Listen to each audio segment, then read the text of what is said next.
Pemirsa, sebelum kami lanjutkan perbincangan, berikut adalah 6 kasus pelanggaran HAM berat yang rencananya akan diselesaikan oleh pemerintah.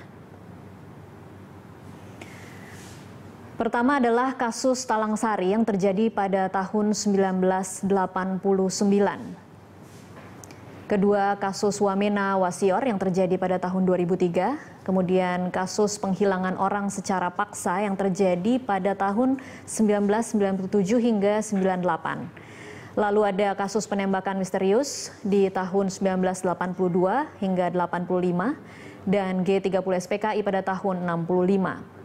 Dan yang terakhir ada kasus kerusuhan pada Mei 98. Satu lagi, penghilangan orang secara paksa. Itu terjadi pada tahun berapa, Ibu? 98. 98. Itu tadi sudah disebutkan. Ya, oke. Baik. Kalau dari pertama, mengapa kemudian 7 ini yang dipilih sebagai kasus yang akan diselesaikan terlebih dahulu? 7 kasus ini itu kan sebenarnya kasus yang penyelidikannya sudah selesai oleh Komnas HAM dan kemudian sudah diserahkan ke Kejaksaan Agung gitu. Nah, jadi mestinya kemudian dia ditingkatkan ke penyidikan. Gitu. Oke, apa jawaban Jaksa Agung kemarin ketika kemudian ini kan sebenarnya mudahnya kan tinggal dibuka lagi berkasnya yang ada di Kejaksaan Agung dan kemudian dilanjutkan kasusnya. Iya, berkali berkas itu bolak-balik. Jadi saya menjadi komisioner November 2012 dan November itu juga kami menerima berkas dari Kejaksaan Agung. Sehingga pada November itu juga kami membentuk tim penyelesaian pelanggaran HAM berat di internal Komnas HAM dan kemudian menjawab bolak-balik suratnya Kejaksaan Agung. Ada 2 terkait dengan hukum formil dan hukum materialnya. Oke, dan kenapa tidak dilanjutkan? Rata-rata jawabannya adalah tidak dilanjutkan itu kan nanti bisa ditanyakan ke pihak Kejaksaan Agung tentu karena tetapi jawaban yang diterima oleh Komnas HAM bagi Komnas HAM hukum formil misalnya penyelidikan harus dilakukan di bawah sumpah dan sebagainya, di mana 3 kasus sebelumnya itu tanpa proses itu tidak juga dipertanyakan gitu. Artinya ada standar yang tidak sama. Kenapa dulu kan sudah ada 3 kasus yang sudah disidangkan. Nah, itu tidak pernah dipertanyakan secara formal seperti itu dan penyelidikan yang dilakukan oleh Komnas HAM sudah selesai gitu. Jadi dan aturannya juga tidak ada kewajiban sebenarnya dalam proses penyelidikan, penyelidik harus di bawah sumpah dan sebagainya. Nah, ini hal-hal yang kemudian bolak-balik yang sesungguhnya sebenarnya persoalannya bukan di situ. Persoalannya adalah pertama soal political will dari pemerintah, yang kedua soal keberanian.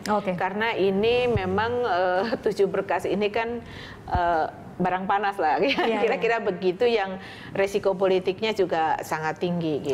Pak Todung, kalau dari analisa Anda sekarang ini, kalau tadi dikatakan bahwa sebenarnya kan pemerintahan yang sekarang tidak punya beban masa lalu, tapi seberapa optimistis sih kita kemudian bisa berharap bahwa ini akan selesai pada masa pemerintahan yang baru ini? Ya, memang tidak ada beban masa lalu, tapi menurut saya pemerintahan kan bukan hanya Presiden Jokowi ya. Pemerintahan itu kan banyak yang lain-lain juga ya. Jadi kalau dikatakan bahwa tidak ada beban masa lalu, mungkin tidak semuanya tidak punya beban masa lalu. Mungkin Jokowinya saja tidak punya beban masa lalu begitu ya. Beban masa lalu, tapi yang lain mungkin punya. Masa lalu. Nah, itu yang pertama. Yang kedua, timeline sampai Agustus ya. Itu menurut saya sangat optimistis ya. Saya tidak percaya bahwa itu bisa selesai sampai Agustus. Kalau sampai Agustus kira-kira apa sih yang bisa diselesaikan, Pak Todung? Saya kan untuk mendapatkan kesimpulan ya, apa yang akan dilakukan ya, apakah mau melalui pengadilan, apakah melalui rekonsiliasi, apakah komite rekonsiliasi itu sifatnya nasional, apakah mau didesentralisasi. Misalnya begini loh, Aceh misalnya ada DOM ya. Nah, itu mau diselesaikan dalam konteks Komisi Rekonsiliasi Nasional ya, atau per daerah, Papua misalnya. Nah, ini juga pertanyaan-pertanyaan yang masih belum bisa dijawab saat ini. Sebab untuk menyelesaikan semua kasus, tadi disebut 6, ya, mungkin ada yang lain ya, yang tidak disentuh di sana. Nah, ini bisa nggak? Ya, realistis nggak 6 bulan? Ya? Nah, makanya saya ingin mengatakan bahwa saya memahami dan bersimpati kepada keluarga korban yang ingin ada pengadilan, ingin ada proses judicial. Tapi juga saya bersimpati kepada pihak penyelenggara negara yang memang tidak akan gampang ya untuk mendapatkan bukti-bukti yang menurut hukum bisa digunakan. Nah, contoh kasus penembakan misterius. Iya. Nah, ini udah lama terjadi. Nah, saya sih tentu senang karena saya dari dulu melawan ya penembakan misterius. Tapi saya tidak bisa membayangkan untuk mendapatkan bukti-bukti yang bisa dipakai dalam waktu yang pendek. Kecuali kalau kita memang buat timeline-nya agak panjang. Nah, itu pun tidak akan menguntungkan karena timeline itu mesti dibuat pendek supaya bisa ada target yang bisa dicapai. Kalau tidak nanti bisa mundur sampai kapan? Tidak manageable. Ya. Nah, ini yang saya ingin katakan. Nah, jadi saya kira ya dalam waktu beberapa bulan ini kita memang hanya bisa memilih. Kita mau menyelesaikan melalui Komisi Rekonsiliasi yang mana? Oke. Ya, yang mana yang harus ke pengadilan ya. Nah, ini yang mesti didiskusikan secara sangat detail, sangat teknis oleh masing-masing lembaga ini. Dan tentu saya berharap korban dan pihak pegiat hak asasi manusia di luar pemerintah juga bisa didengar ya masukannya. Oke. Ya. Kalau kemudian kita pilah salah satu, kemudian misalnya rekonsiliasi terlebih dahulu karena misalnya tadi disebutkan korban G30 SPKI misalnya, kemudian memilih lebih ke rekonsiliasi. Mekanismenya seperti apa sih? Saya ambil contoh begini. Di Belanda baru-baru ini ada pertemuan yang menggagas apa yang disebut International People Tribunal, semacam pengadilan rakyat.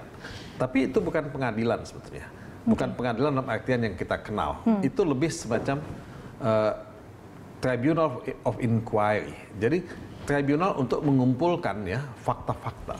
Nah, dari situ kita coba mengungkapkan kebenaran. Ya. Nah, disitulah kita akan melihat apakah kebenaran itu bisa menjadi pembelajaran buat kita ke depan.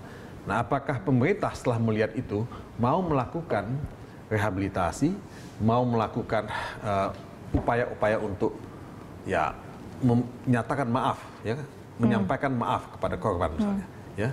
Nah, atau ada tindakan yang lain. Nah, ini yang kita anggap sebagai bagian dari pengungkapan kebenaran dalam rangka ya pembelajaran untuk masa depan. Oke, baik. Saya tahan lagi dulu di situ, Ibu Laila ditahan dulu. Nanti kita masih akan lanjutkan di segmen selanjutnya. Pemirsa tetaplah bersama kami.